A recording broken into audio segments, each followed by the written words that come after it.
Isang briefing paper ang nag-ulat na posibleng makadevelop ng isang nuclear weapon ang Ukraine.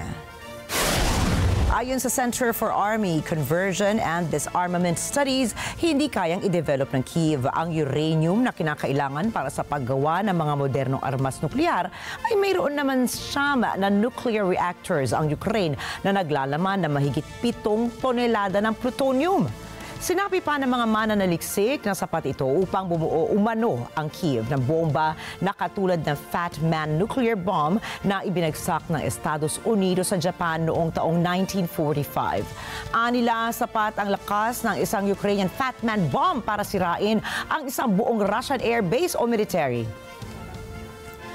Wala pang pahayag ang gobyerno ni President Volodymyr Zelensky, subalit una nang pinabulaanan ni Foreign Ministry spokesperson Georgy Teki na hindi nagde-develop ang Kyiv ng anumang uri ng nuclear weapons.